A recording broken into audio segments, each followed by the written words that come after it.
សាលារៀនសុវណ្ណភូមិគឺជាផ្ទះរបស់អ្នកពូកែគ្រប់លទ្ធផលដែលទទួលបានពីការឈ្នះវាមិនមែនសុទ្ធតែសបញ្ជាក់ពីភាពជោគជ័យដែលល្អទាំងអស់នោះទេក៏ប៉ុន្តែគ្រប់លទ្ធផលនៃភាពជោគជ័យតែងតែនាំមកនូវការឈ្នះឬការសម្រេចទៅលើគោលដៅឬគោលបំណងដែលយើងបានកំណត់ទុកទាំងឡាយជាការចាប់ផ្ដើមនាងខ្ញុំសូមសម្ដែងការគោរពដ៏ខ្ពង់ខ្ពស់ជូនចំពោះគណៈអធិបតីគណៈកម្មការលោកគ្រូអ្នកគ្រូអាណាព្យាបាលនិងសិស្សានុសិស្សទាំងអស់ជាទីគោរពនាងខ្ញុំឈ្មោះឈឿងឡៅមីលីជាសិស្សថ្នាក់ទី9កនៃសាលារៀនសុវណ្ណភូមិទី24ទីតាំងសៀមរាបទី2ថ្ងៃនេះនាងខ្ញុំមានកិត្តិយសយ៉ាងខ្លាំងដែលបានឡើងមកធ្វើការបកស្រាយនិយាយអំពីភាពខុសគ្នានៃពាក្យថាឈ្នះនិងភាពជោគជ័យតើពាក្យទាំងពីរនេះមានអត្ថន័យផ្ទុយគ្នាយ៉ាងដូចផ្ដេចទ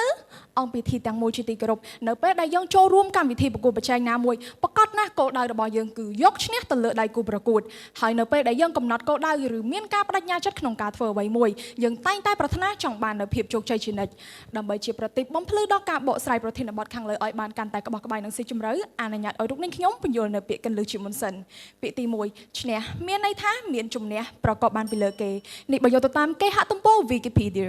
ពាក្យទី2ជោគជ័យមានន័យថាទទួលបានជ័យជំនះឬសម្រេចបានលទ្ធផលល្អជាទីគាប់ចិត្តទៅលើគោលដៅឬភារកិច្ចនានានេះបើយកទៅតាមវចនានុក្រមរបស់សម្ដេចព្រះសង្ឃរាជណាតបើយើងមើលទៅលើនិយមន័យវាពិតជាមានអត្ថន័យប្រហាក់ប្រហែលនឹងស្រដៀងគ្នាណាស់ប៉ុន្តែបើយើងធ្វើការស្វែងយល់ឲ្យមានភាពស៊ីជម្រៅហើយសង្កេតមើលទៅលើតថភាពជាក់ស្ដែងវិញពាក្យថាឈ្នះនិងភាពជោគជ័យពិតជាមានភាពខុសគ្នាយ៉ាងខ្លាំងពាក្យថាការឈ្នះយើងអាចសំដៅទៅដល់ការឈ្នះខ្លួនឯងនិងការឈ្នះអ្នកដទៃមតិជាច្រើនតែងលើកឡើងថាមនុស្សខ្លាំងមនុស្សឈ្នះគឺជាមនុស្សដែលស្គាល់ពីចំណុចខ្សោយរបស់ខ្លួនឯងជំនះបាននៅចំណុចខ្សោយរបស់ខ្លួនឯងនិងស្វែងយល់ពីចំណុចខ្សោយរបស់សត្រូវមនុស្សដែលស្គាល់ពីចំណុចខ្សោយរបស់ខ្លួនឯងមិនមានអំនួតស្គាល់គុណវិបត្តិកំហុសនិងចំណុចខ្វះខាតរបស់ខ្លួនមនុស្សដែលជំនះបានចំណុចខ្សោយរបស់ខ្លួនឯងគឺជាមនុស្សដែលមានចិត្តអំណត់តស៊ូព្យាយាមកែលម្អនិងលុបបំបាត់នៅរាល់ចំណុចខ្វះខាតដែលខ្លួនមានស្វែងយល់ពីចំណុចខ្សោយរបស់សត្រូវខិតខំពង្រឹងនិងអភិវឌ្ឍសមត្ថភាពរបស់ខ្លួនឲ្យកាន់តែប្រសើរនោះយើងនឹងទទួលបាននូវការឈ្នះដ៏ពិតប្រាកដយ៉ាងណាមិញបើយោងទៅតាមទ្រឹស្ដីរបស់ព្រះពុទ្ធនិងការលើកឡើងជាសកល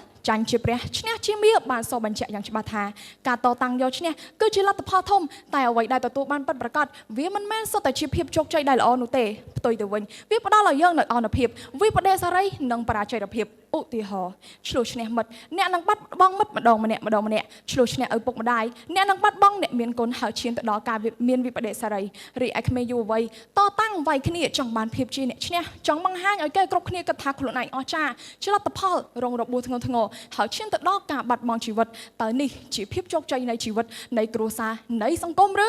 ប៉ុន្តែវាជាអនុភាពនិងវិបដិសារីហើយដូចនេះគ្រប់រូបភាពនៃពាក្យថាឈ្នះតែងតែមានការប្រកួតប្រជែងជាមួយខ្លួនឯងជាមួយអ្នកដទៃហើយភាពជោគជ័យដែលទទួលបានវាមិនមែនសុទ្ធតែជាភាពជោគជ័យដែលល្អរហូតនោះទេ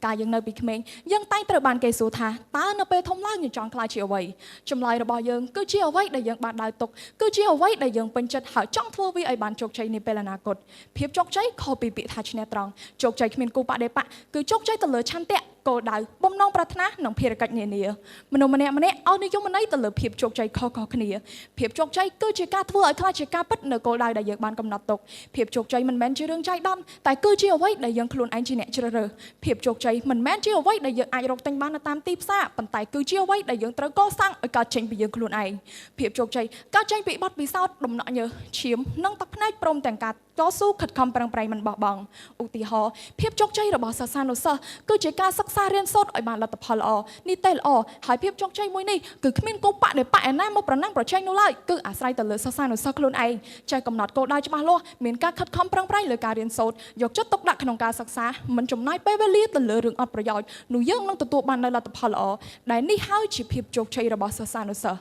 រីឯអាជីវករឈ្មួញពាណិជ្ជករគ្រប់ស្រទាប់វណ្ណៈឧបសគ្គនៅចំពោះមុខគឺជាការឡើងចុះនៃសេដ្ឋកិច្ចការទំនាក់ទំនងជាមួយអតិថិជននិងការបម្រើសេវាកម្មនានាជាធម្មតាទេគ្មានភាពជោគជ័យណាដែលទទួលបានដោយភាពងាយស្រួលឡើយគ្រប់ភាពជោគជ័យទាំងអស់កើតចេញពីការជំនះឧបសគ្គនិងការបរាជ័យជាមូលដ្ឋានគ្រឹះសរុបសេចក្តីមករូបភាពនៃការឈ្នះខ្លះផ្ដល់ឲ្យយើងនូវសមិទ្ធផលនិងភាពជោគជ័យដែលល្អធ្វើឲ្យយើងមានសន្តិភាពផ្លូវចិត្តមានមោទនភា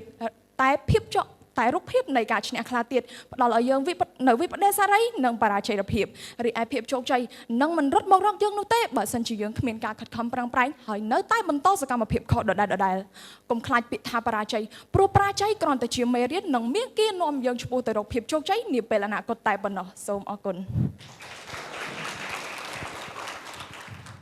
សាលារៀនសុវណ្ណភូមិជាសាលាចំណេះទូទៅខ្មែរធំជាងគេនិងល្អជាងគេនៅកម្ពុជា